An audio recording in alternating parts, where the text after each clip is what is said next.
What is going on, guys? Welcome back into another video. Now, with the launch of Season 20, it has brought a slew of changes to our armor mod system, some of our fragments, and it's also brought some amazing artifact perks that have taken our builds to the next level. And with the amount of orbs that we can generate, along with the amazing synergy that we have available with both our exotic weapons and armor, there's really no better time than right now to be a solo player inside of Destiny 2. Now, in this video, I'm going to show you a build that takes advantage of the Gyrfalcon's Hauberk, which is an exotic chest for the Hunter, and combine it with some of the amazing fragments we have available within Void 3.0 that will really make this one of the strongest builds in the game right now. We're also going to touch on a few armor mods and a couple of the artifact perks for the season, along with a few weapons that really take this build over the top so you can dominate during Season of Defiance. Now, before we get into it, if you're enjoying the content on the channel, feel free to hit that thumbs up and sub to the channel. It definitely helps me out, and I really appreciate all the amazing support. Now, to start things off, the Gyrfalcon's Hauberk is an exotic chest that's specifically for the Hunter, and it does have the exotic perk available on it that's called See Me, Feel Me. Now, this perk is going to allow your void weapons to gain volatile rounds after you emerge from being invisible. When you're invisible and defeat a combatant while you're using a finisher, all of your weapons gain bonus damage. You and your nearby allies gain a reserve overshield and improve class ability regen. These reserve overshields can be deployed by using a class ability. Now, basically the way this works is that upon void invisibility ending, it's going to grant you volatile rounds for 10 seconds. On finishers, while you're affected by void invisibility, it's going to grant 35% increased damage for 6 seconds, and it's going to grant you and allies within 24 meters the reserve overshield buff. Now, that reserve overshield is going to grant 375% additional base class ability regen rate and grant the user a 40 HP void overshield for 10 seconds on class ability usage. Now, the buff is going to be removed on class ability usage, so once you use that dodge or that rift, it's going to go away. Now, really, the key thing that we want to take advantage of from this exotic is the fact that we're going to be able to get volatile rounds every time we come out of being invisible. And remember, having volatile rounds has the ability to stun champions this season. Now, moving over to our seasonal artifact perks, there are only 3 of them that I'm really going to recommend here. Now, these are completely not necessary. You could definitely get away with not using any of these at all. These are just going to enhance the build a little bit. It's going to give you some better drops on heavy ammo, and it's going to allow you to do a little more damage with your void weapons. Now, with that being said, the first one I'm going to be using is Volatile Flow, which is going to allow us to pick up an orb of power and grant our void weapons volatile rounds. I'm also throwing on Bricks from Beyond, which is defeating a powerful combatant with a void weapon has a chance to generate heavy ammo for you and your teammates. And Void Weapon Channeling, which allows you to gain a temporary bonus to void weapon damage after you defeat a target with a void weapon while at least one of your void abilities is fully charged. This damage bonus increases based on the number of fully charged void abilities you have. Now, again, these perks are not completely necessary. If you wanted to take one of these out, I would take Volatile Flow out of the mix just because we're going to be getting volatile rounds so many different ways with our exotic and some of the fragments that we're going to be using. Now, moving over to our subclass, and our super of choice for this build is going to be the Shadow Shot Deadfall. Now, this is going to allow us to tether foes to a void anchor, weakening and suppressing them for you and your allies. The void anchors fired from Shadow Shot pull targets toward the impact point and then become traps and wait for prey. Void anchors have an increased range and last longer. Now, using this super is completely subjective. You could certainly go Mobius Quiver if you'd prefer that to have the 3 arrows, but I'm using this one just for full ad control in sticky situations. Now, I'm also pairing that up with the Marksman's Dodge, which allows us to dodge to perform an evasive maneuver with a steady hand. Dodging automatically reloads our weapons, and the Snare Bomb for our melee, which is throw a smoke bomb which attaches to surfaces and pings enemy radar,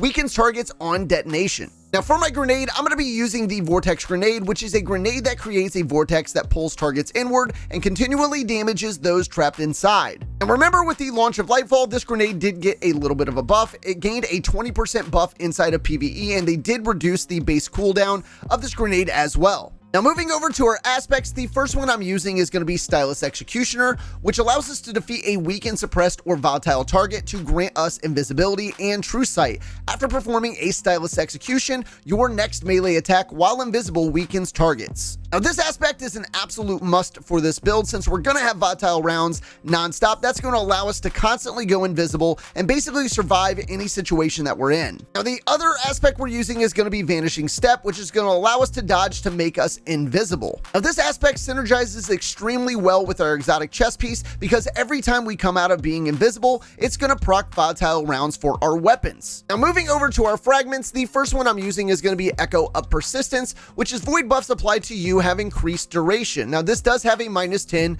to your mobility. Now, this fragment is huge because it's going to increase our invisibility from 5 seconds to 7 seconds. It's going to increase our overshield by 5 seconds, and it's also going to add 5 seconds to devour. Now, I'm also throwing on Echo of Cessation, which allows our finisher final blows to create a burst of void damage that causes nearby combatants to become volatile. Defeating volatile targets creates a void breach. Now, this is also another big one to take advantage of because we're going to have volatile rounds so often, so we should be creating a ton of void breaches, which is then going to allow us to get our class ability energy back super fast. Now, I'm also throwing on Echo of Starvation, which allows us to pick up a Void Breach or an Orb of Power to grant Devour. Now, this does give us a -10 to recovery. Now, this one's super nice to be using in this build as well because the amount of Orbs of Power that we're going to generate with some of the armor mods that we're going to throw on here shortly and the Void Breaches that we're creating from volatile rounds, we should be able to proc Devour non-stop. And the last one I'm throwing on is going to be Echo of Undermining, which allows your Void Grenades to weaken targets. Now, this does also have a -20 to your Discipline. Now, moving over to the armor side of the build, I think the stats you really want to focus on here are going to be Resilience and Mobility.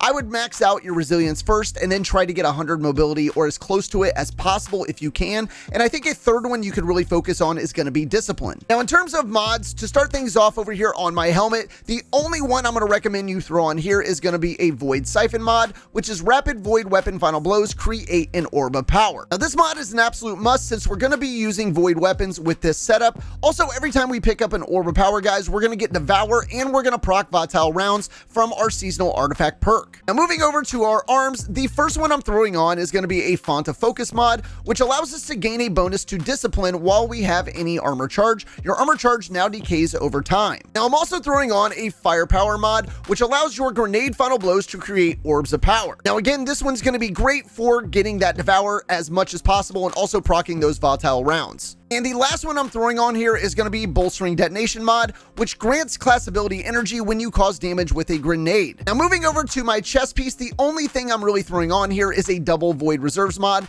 This is going to increase the amount of ammo you can carry for your void weapons. Now, the only other thing I would recommend here is you could throw on any damage resistance mods on that you really need for the activity you're doing. Now, moving over to my legs, I'm throwing on a Triple Void Weapon Surge mod, which is going to allow your void weapons to gain a small bonus to damage while you have any armor charge. Your armor charge now decays over time. And for those of you that don't know this, these weapon surge mods are basically Phonomite 2.0, and by stacking 3 of these together, this is going to allow us to get up to a 22% damage increase against combatants with our void weapons. Now, to round things out on our cloak, we're going to be throwing on a Reaper mod, which is after using your class ability, your next weapon final blow spawns an Orb of Power. Now, I'm also throwing on a Time Dilation mod, which is your decaying armor charge has a longer duration. This is going to bump our decaying armor charge up to 15 seconds from 10 seconds. And the last one I'm throwing on is going to be a Special Finisher mod, which is finishers generate special ammo for the whole fire team, consumes 3 stacks of armor charge to do this. Now, in terms of weapons that I would recommend with this build, I've been using Wave Splitter and a Void LMG in Commemoration,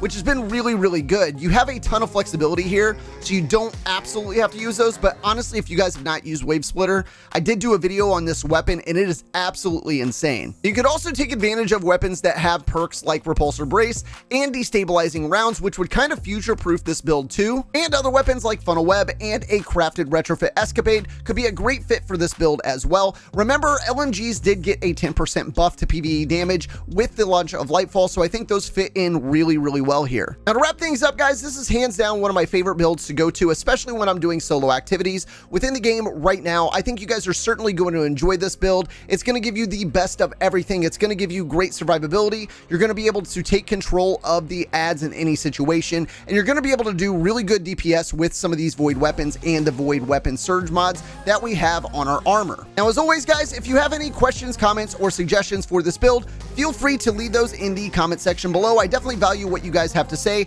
and I love to hear what you're using in game. Guys, thanks again for checking out this video. I really hope this build helps you guys through some of the GMs coming up this week, and I will plan on seeing you all in the next video.